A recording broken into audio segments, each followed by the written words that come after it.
Hello, I'm Roger Blake, the Executive Director of the State CIF, and thank you again for tuning in to today's webinar. This month we want to talk about the upcoming CSBA School Board Conference in San Francisco and Moscone Center on November 29th through December the 1st. The CIF will be taking part in that conference. I want to take this opportunity to invite you as a superintendent to attend our session along with some of your school board members.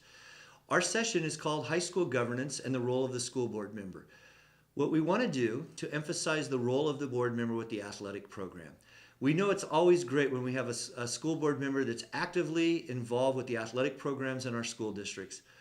But we want to reinforce at this training session that the role of the board member is about policy decisions and directions for the school district, and not the hiring and firing of a coach because they don't like the win-loss record or they haven't made the playoffs, and some of those angst and issues that so often happen at the school district level. We'll reiterate throughout this session for those school board members in attendance that there are specific ed code requirements that oversee the athletic program. Specifically, we'll talk to them about the decision-making process in the CIF and how the school board ultimately has the authority to appoint those representatives. Hopefully all of you already do that as part of your consent calendar every spring for the following school year.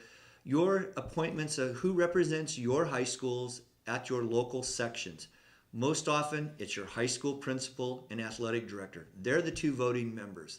What we want to reiterate to the school board members at this breakout session, that it's their job with oversight and policy, just as they would the English department, the math department, or any other school policies.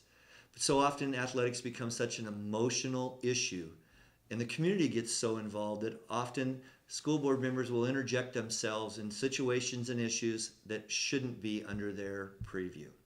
So we hope to reiterate that during this session.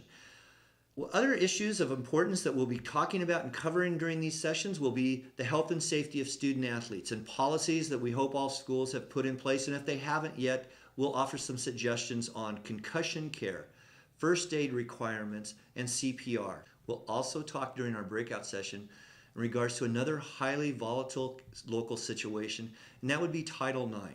We'll try to explain to everyone in attendance in very simple terms the importance of Title IX and why we need to be treating our young men and young women on our athletic programs the same. Schools have different needs. Our boys and girls athletic programs have different needs, yet we still have legal and moral obligations of how we have to treat them. And unfortunately, even now, 40 years after the implementation of Title IX, we're still having to deal with those issues. And when those arise in your school district, they can be quite painful. So we'll try to give you some solutions and avenues to help move that policy in positive directions for your campuses. Lastly, in our breakout session being held on Thursday, November 29th at the Moscone Center as part of the CSBA conference, we will attempt to keep athletics in its proper perspective for the school board members and the roles that they should be playing.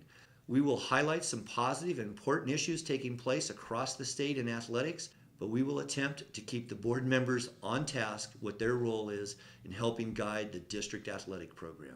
Thank you very much. We look forward to seeing you in November at the CSBA conference in San Francisco.